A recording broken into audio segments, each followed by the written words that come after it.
Você vai ouvir agora Evangelho e Vida, um programa que trata das máximas morais do Cristo à luz do pensamento espírita. Produção e apresentação, Ricardo Gomes. Amiga e amigo ouvinte, é com muita alegria que estou iniciando mais uma edição do programa Evangelho e Vida nas ondas fraternas da nossa Rádio Rio de Janeiro, a emissora da Fraternidade. Mais uma vez desejo a você saúde, paz, serenidade e esperança, agradecendo sempre a sua preciosa audiência. O nosso tema de hoje é Pecado por Pensamentos. E vamos encontrá-lo em o Evangelho segundo o Espiritismo, em seu capítulo 8, que tem como título Bem-aventurados os que têm puro coração, nos itens de 5 a 7. Como sempre, iniciaremos lendo a passagem evangélica que gerou a reflexão do tema. Diz ela: Aprendeste que foi dito aos antigos, não cometereis adultério. Eu, porém, vos digo que aquele que houver olhado uma mulher com mau desejo para com ela, já em seu coração cometeu adultério com ela. Isso se encontra no Evangelho de Mateus, no capítulo 5, versículos 27 e 28. Acrescentamos ainda para nossas reflexões esta outra passagem do Novo Testamento que diz: O que sai do homem é que o torna impuro, pois do interior do coração dos homens vêm os maus pensamentos, as imoralidades sexuais, os roubos, os homicídios, os adultérios, as cobiças, as maldades, o engano, a devassidão, a inveja, a calúnia, a arrogância e a insensatez. Isso encontra-se no Evangelho de Marcos, no capítulo 7, versículos de 20 a 23. E também este salmo que afirma: Senhor, tu me sondas e me conheces. Sabes quando me sento e quando me levanto. De longe percebes os meus pensamentos. Isso se encontra nos capítulos 139, itens 1 e 2. E logo em seguida, no item 6 do capítulo em estudo, Allan Kardec comenta: A verdadeira pureza não está somente nos atos, está também no pensamento, porquanto aquele que tem puro coração nem sequer pensa no mal. Foi o que Jesus quis dizer. Ele condena o pecado, mesmo em pensamento, porque é sinal de impureza. Agora, queridos ouvintes, vamos analisar alguns temas para melhor reflexão do assunto em estudo. O primeiro seria: o que é pecado? O significado de pecado no dicionário remete à infração das leis divinas, violação de um preceito religioso, desobediência a uma norma, ou ainda a falta. Algumas religiões entendem o pecado como uma ofensa contra Deus, que revida mediante o castigo que inflige ao pecador. Contudo, uma análise sistemática das obras codificadas por Allan Kardec revela que nelas o pecado comporta uma leitura bastante diversa. Jesus inovou o pensamento religioso ao apresentar Deus como um Pai soberanamente justo e bom, em substituição à figura colérica, vingativa e caprichosa que então predominava. O Livro dos Espíritos, em seu capítulo 1, que fala de Deus, apresenta-o como uma inteligência suprema e causa primária, infinitamente perfeita em todos os seus atributos e que rege o universo com base em leis igualmente perfeitas, plenas de justiça e misericórdia. Eis que Deus surge despido dos caracteres antropomórficos, sem os vícios e as paixões humanas. Portanto, podemos concluir que Deus não castiga. O pecado para a doutrina espírita configura no sentido de erro ou desvio perante a lei divina. E essa lei abrange a lei de causa e efeito. Quando nos desviamos da lei de Deus, nos afastamos da felicidade que é cumpri-la, como afirma os Espíritos em O Livro dos Espíritos em resposta à questão 614. Assim, o comportamento adotado por cada um ao longo de sua escalada evolutiva é que ocasiona automaticamente consequências correspondentes. O outro tema seria: o que é pensamento segundo a doutrina espírita? Divaldo Pereira Franco, em uma de suas conferências, nos esclarece: o pensamento é força construtora, tanto para o bem-estar como para o oposto. Cada um vive em função do que pensa, cultiva mentalmente e faz. O pensamento tem poder. Cosme Massi, em seu estudo intitulado O que é o pensamento segundo a doutrina espírita, nos traz as seguintes e preciosas informações. Existem duas formas opostas de se compreender o que seja o pensamento. A forma espiritualista, que entende que o ser humano é uma alma imortal e que é o ser que pensa, e a forma materialista, que acredita que quem pensa é o cérebro, utilizando-se de uma estrutura desconhecida a que chamaram mente e que morre com a morte do corpo. Mas o que são os pensamentos? Para os espiritualistas que acreditam que somos uma alma, pensamentos são todos os estados internos dessa alma: vontade, desejos, sentimentos, emoções, paixões, consciência, memória, raciocínio. Tudo aquilo que ocorre na alma são pensamentos. Se alguém define a vontade, pensamos: eu também tenho esse tipo de pensamento. E aí, por meio de conversas e estudos, vamos constatando que também temos desejos, raiva, consciência, memória, etc. Dessa forma, podemos conhecer e nominar cada um dos pensamentos, o que levará a nos conhecermos quanto aos nossos sentimentos, emoções, raciocínios, enfim, tudo aquilo que expressa o que temos em nosso mundo íntimo. Descartes chama a alma de substância pensante, já que não se consegue separar o ser que pensa do próprio pensamento. O pensamento é atributo essencial, é aquilo que caracteriza a alma, aquilo que marca a alma, que a define. Não podemos confundir a expressão de um pensamento utilizando a fala ou a escrita, ou de outra maneira qualquer, com o próprio pensamento. O pensamento está na alma, ninguém pode vê-lo, ouvi-lo, senti-lo, conhecê-lo. Entre encarnados, só o ser que pensa conhece os seus pensamentos.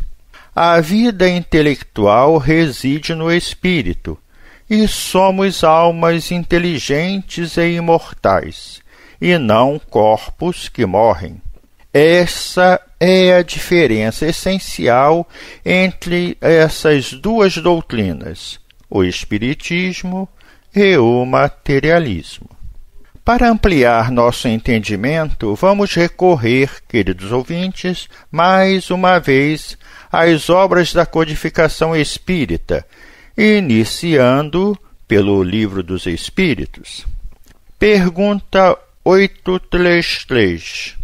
Haverá no homem alguma coisa que escape a todo constrangimento e pela qual goze ele de absoluta liberdade? Resposta: no pensamento o homem goza de ilimitada liberdade, pois que não há como freá-la. Pode-se deter o voo, porém não aniquilá-lo. Pergunta 834. É responsável o homem pelo seu pensamento? Resposta: perante Deus é. Somente a Deus, sendo possível conhecê-lo. Ele o condena ou absolve segundo a sua justiça. E acrescentamos os comentários da expositora Cláudia Rodrigues em sua exposição do tema na palestra virtual do Centro Espírita Fé e Caridade. Diz ela: sabendo então que somos responsáveis por nossos pensamentos, é de tamanha importância o orai e vigiai, sempre, pois é a partir daí que passamos a repelir os maus pensamentos. Trabalhemos os sentimentos que suscitam em nós. Por exemplo, se sentimos raiva perante quem tenta nos desviar do caminho, tenhamos consciência de que o outro faz e fala sempre será responsabilidade dele. Os maus pensamentos advindos da raiva prejudicam principalmente a uma pessoa, a nós mesmos. Continuando, pergunta 457. Podem os espíritos conhecer os nossos mais secretos pensamentos? Resposta: muitas vezes chegam a conhecer o que desejarias ocultar de vós mesmos. Nem atos, nem pensamentos se lhes podem dissimular. Mas, embora isso não ocorra de forma geral entre os encarnados, entre os desencarnados não é possível dissimular os pensamentos. E os desencarnados, em relação a nós, como vimos na questão acima, conseguem ler nossos pensamentos. Estas informações, queridos ouvintes, nos remetem às palavras de Paulo de Tarso, em sua epístola aos Hebreus, no capítulo 12, versículo 1. Diz ele: portanto, também nós, uma vez que estamos rodeados por tão grande nuvem de testemunhas, livremo-nos de tudo que nos atrapalha e do pecado que nos envolve, e corramos com perseverança a corrida que nos é proposta. Em consequência, a próxima pergunta a ser feita é a mesma que o codificador faz aos espíritos na questão 459. Pergunta: influem os espíritos em nossos pensamentos e em nossos atos? Resposta: mais do que imaginais, pois com bastante frequência são eles que vos dirigem. Pergunta 460. De par com os pensamentos que nos são próprios, outros haverá que nos sejam sugeridos? Resposta: a vossa alma é um espírito que pensa. Não ignorais que muitos pensamentos vos acodem a um tempo sobre o mesmo assunto, e não raro contrários uns aos outros. Pois bem, no conjunto deles estão sempre de mistura os vossos com os nossos. Daí a incerteza que vos vedes, é que tendes em vós duas ideias a se combaterem. Pergunta 461. Como havemos de distinguir os pensamentos que nos são próprios dos que nos são sugeridos? Resposta: quando um pensamento vos é sugerido, tendes a impressão de que alguém vos fala. Geralmente, os pensamentos próprios são os que acodem em primeiro lugar. Mas, afinal, não vos é de grande interesse estabelecer essa distinção. Muitas vezes é útil que não saibais fazê-la. Não a fazendo, obra o homem com mais liberdade. Se decide pelo bem, é voluntariamente que o pratica. Se toma o mau caminho, maior será a sua responsabilidade. Pergunta 464. Como distinguirmos se um pensamento sugerido procede de um espírito bom ou de um espírito mau? Resposta: estudai o caso. Os espíritos bons só para o bem aconselham. Compete-vos discernir. E completamos a análise com as observações de Allan Kardec em A Gênese, em seu capítulo 14, itens 13 e 14. Diz ele: não temos nem ideia do quanto nós influenciamos e somos influenciados pelos pensamentos. Os pensamentos são como os sons de um sino que fazem vibrar todas as moléculas que estão no ambiente. Os espíritos atuam sobre os fluidos espirituais, empregando seu pensamento e vontade.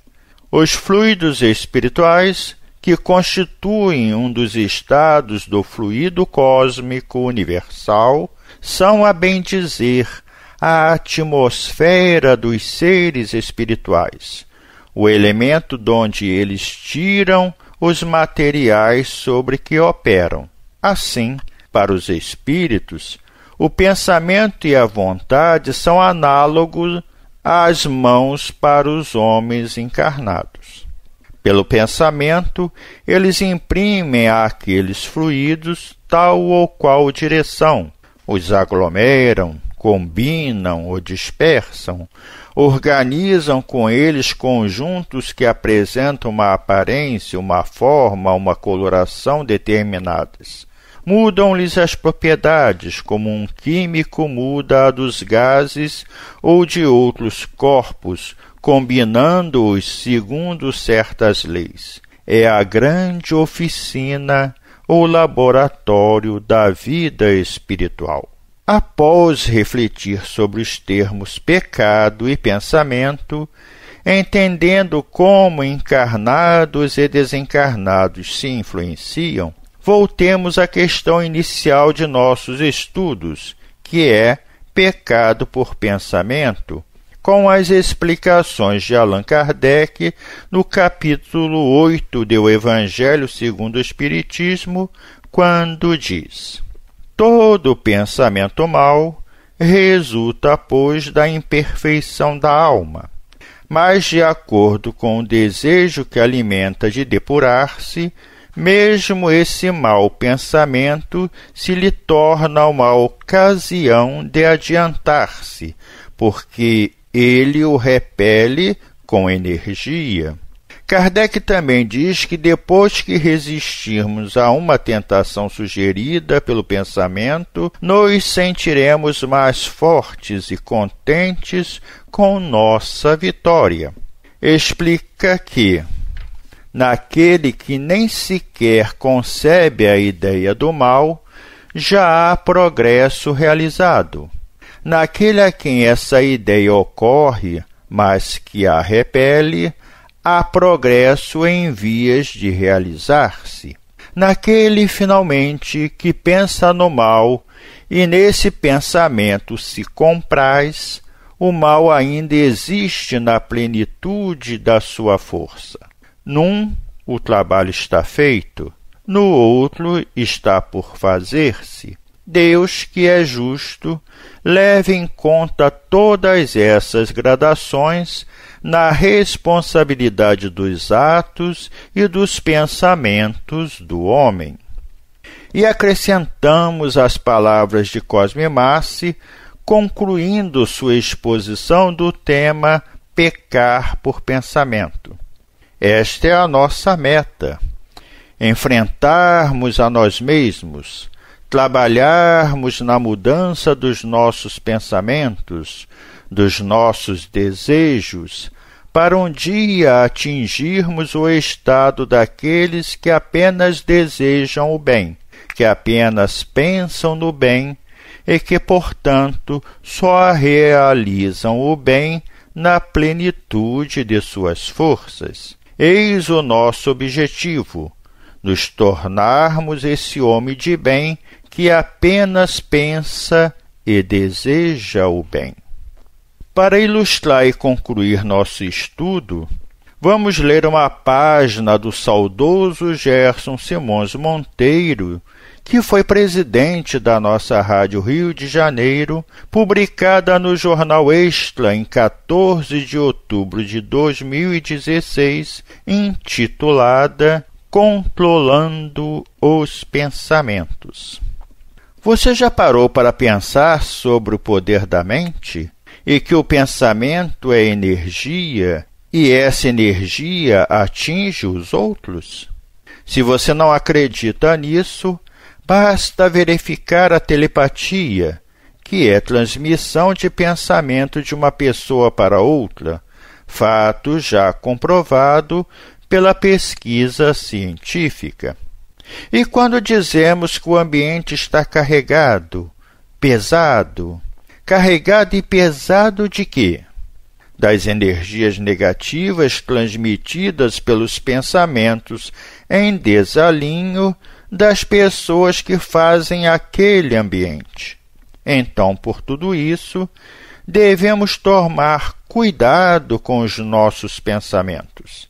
Esse cuidado é tão importante que Jesus recomendou: vigiai e orai.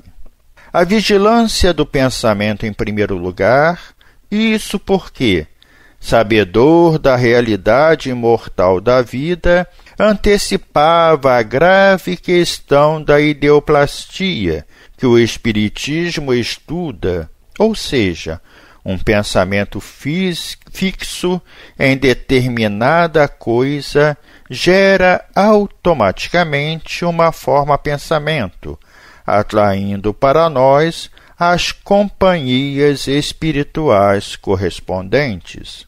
Em outras palavras, se pensamos coisas ruins, esses pensamentos, que são energias mentais, formam na dimensão espiritual formas e forças correspondentes, e por isso a necessidade de pensarmos coisas boas, para criarmos mentalmente formas pensamento positivas, atraindo para nós a companhia dos bons espíritos. Antes de tomar uma decisão ou de agir impulsivamente, pare, pense, reflita. Não saia simplesmente falando e fazendo, para não ter depois de se arrepender amargamente pelas consequências ruins disso. O mundo está repleto de pessoas que não medem as consequências do que pensam, falam e fazem. Mas, em contato com o Espiritismo, não podemos mais agir desse modo, pois, perante a lei divina, somos responsáveis por nós mesmos, arcando com as consequências do que pensamos, falamos e fazemos. Lembremos que a cada um será dado segundo as suas obras, já aqui na terra e depois no retorno à pátria espiritual. Então, controlemos os pensamentos, para que eles gerem boas coisas para nós e para os outros. E assim, Encerramos o nosso programa desejando a você que nos ouve muita paz, amor, harmonia e esperança. Lembramos que os programas são reprisados aos sábados às 5h30 e aos domingos às 20 horas. Acompanhe a programação da nossa Rádio Rio de Janeiro e tornem-se colaboradores do Clube da Fraternidade. Fiquem com Deus e até o próximo programa, se Deus assim o permitir. A Rádio Rio de Janeiro apresentou o programa Evangelho e Vida.